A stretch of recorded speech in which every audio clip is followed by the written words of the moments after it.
My sister thought she'd embarrass me by showing my bank account, but what she found was $4 million instead. I'm 32. I never talk about my childhood. It wasn't awful. I had food, a home, and basic necessities, but it wasn't great either. Everything changed when I was 8. That's when my sister Sarah was born 2 months early, turning our family's world upside down. I remember that night with crystal clarity, Dad rushing to the hospital with Mom, his face pale with worry, Aunt coming to watch me while trying to hide her own concern. The house felt eerily quiet that night, and I sat up late in my dinosaur pajamas, wondering if my new sister would survive. Everyone was so worried about the baby, and honestly, so was I. Sarah lived, but she was incredibly fragile. Our house transformed into something resembling a hospital ward overnight. Mom became obsessed with cleanliness, constantly disinfecting every surface. If I even sneezed or showed the slightest sign of a sniffle, Mom would immediately pack my bag and send me to grandma's or aunt's. "We can't risk Sarah getting sick," became her mantra, repeated so often I could mouth the words along with her. I kept a packed bag ready in my closet because these exile periods happened so frequently, my own personal emergency kit for when I became a threat to my sister's health. The strangest part? When Sarah turned 5, she suddenly stopped getting sick. It was like a switch had flipped. Her immune system finally caught up with her age. But Mom and Dad didn't adjust their behavior. They continued treating her like she was made of glass, and Sarah, clever girl that she was, quickly figured out she could get whatever she wanted by playing up her supposed fragility. High school should have been my time to shine, but Sarah's drama always took center stage. One night stands out particularly clearly in my memory.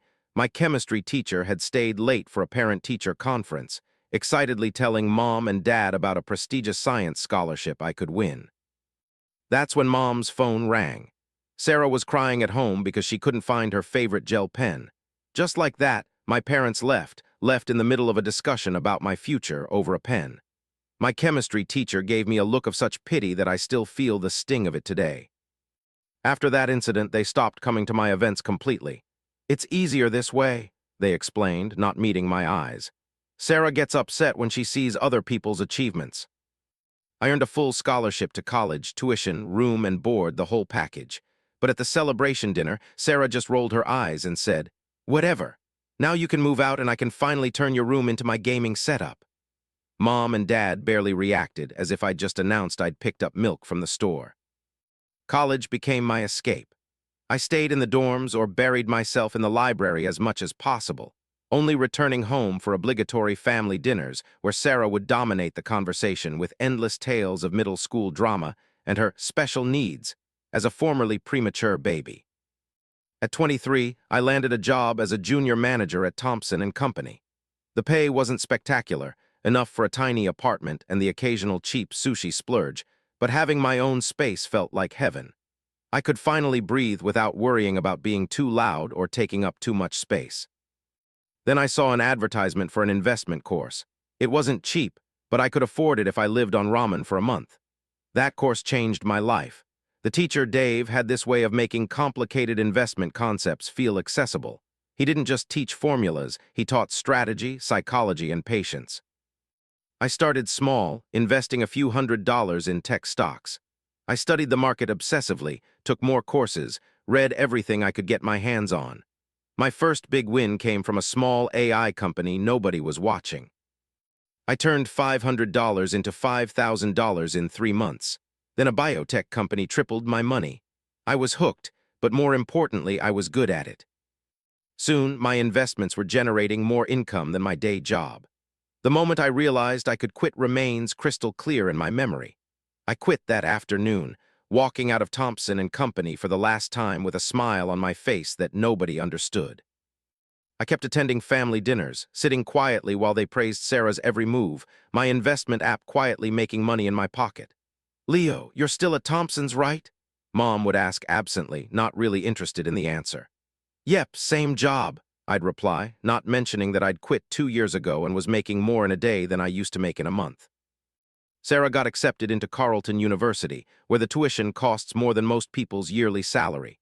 "It's expensive," Mom would sigh proudly at family gatherings, "but Sarah deserves the best. We've taken out loans, but it's worth it." Sarah would brag about her classmates' designer bags and how everyone came from good families, the implication that I didn't measure up hanging heavy in the air. One Saturday, I found Mom crying over bills at the kitchen table. Dad sat surrounded by paperwork, worried about property taxes and Sarah's mounting tuition payments. Without saying a word, I set up an automatic transfer of $1,000 to their account each month. Mom actually hugged me, the first real display of affection I could remember in years. But later that night, I overheard them in the kitchen. "We should send some of Leo's money to Sarah," Mom said. "At least $300. Poor thing needs to keep up appearances with her wealthy classmates." I stood in the hallway, wanting to burst in and tell them everything about quitting my job, my successful investments, how I could buy the whole designer store if I wanted. But I stayed quiet, letting them believe what they wanted to believe. At 29, I bought my dream apartment, paid in full, no mortgage. When Mom asked if I'd found a cheaper rental, I just said, "Different place, better location."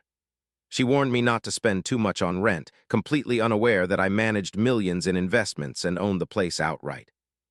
Family gatherings became exercises in restraint. They'd praise Sarah while pitying me, their tones dripping with condescension. "Sarah's going places," Dad would say proudly. "Unlike some people who settle for mediocrity," my cousin whispered, while I silently calculated how my morning stock trade exceeded his yearly salary. 3 months after graduation, Sarah was still unemployed. Those companies supposedly fighting over her. They weren't interested in her mediocre grades and sense of entitlement. The loan payments started coming due, and Mom called asking me to increase my monthly help to $2,000. I agreed without hesitation, thinking about my 7-figure bank account they knew nothing about. Sarah finally landed a job at a company where Dad knew the HR director. She became a junior manager but complained constantly about having to live with our parents. "I need to be in the right neighborhood," she told me during one of her lectures. "Not that you'd understand. Some of us have standards." Then came the Thanksgiving that changed everything. Mom had hurt her back, so I arranged for everything. I brought my laptop, planning to check some investments during the inevitable lull after dinner. While everyone was eating, Mom mentioned offhandedly that I had paid for the catering, probably trying to show that I was doing okay despite my supposedly modest career. Sarah, who had been drinking wine since arrival, got angry. Maybe it was the thought that I could afford something she couldn't, or maybe she just wanted to prove once and for all that she was the successful sibling. She grabbed my laptop, which I had foolishly left unlocked, and announced she'd show everyone my bank account to prove what a loser I was. The room fell silent as she opened my investment portfolio.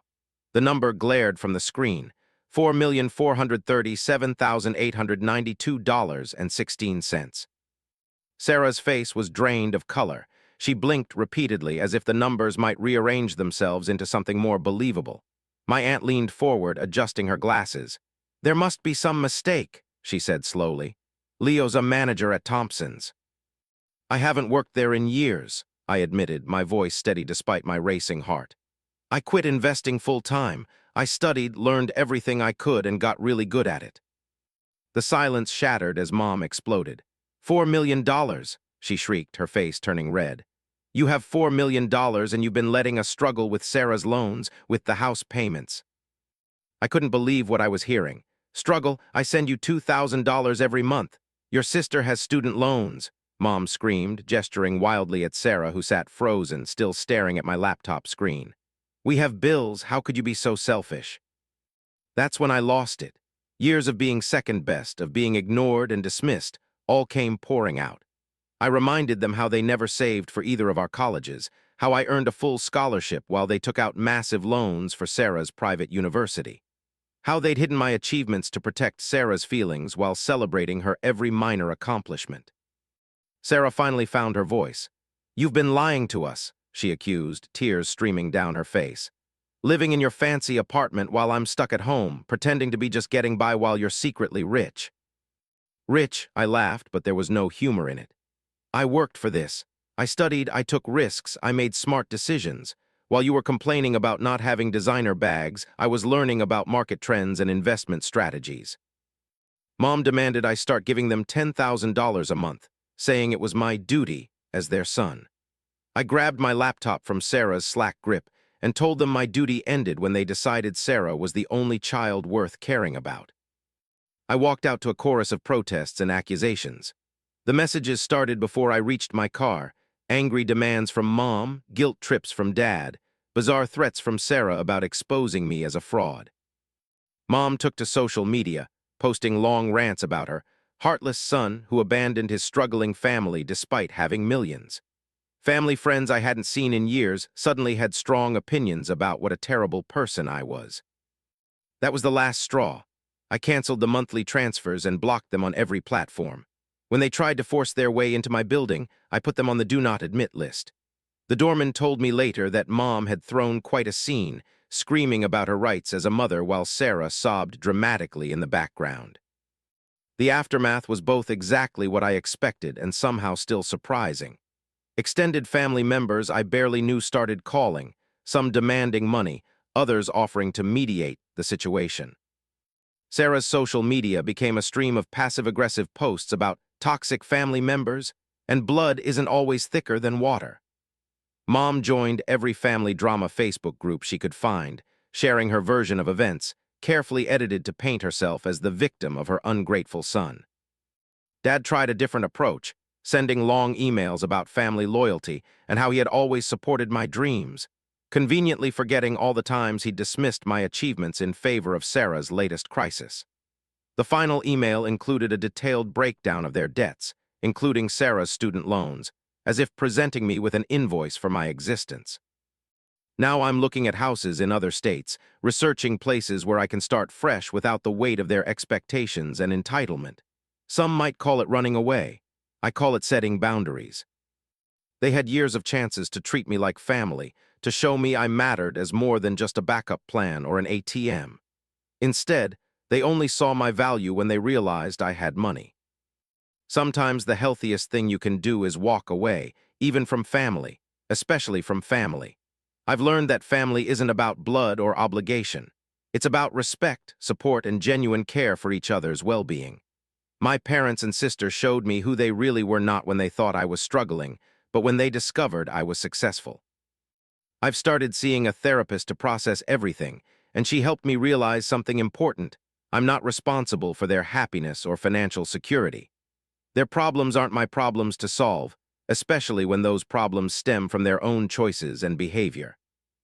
My money is mine, earned through hard work, careful study, and smart decisions. I don't owe them access to it, just as they never owed me the attention and support I craved as a child. The difference is I learned to succeed despite their neglect, while they're still waiting for someone else to solve their problems.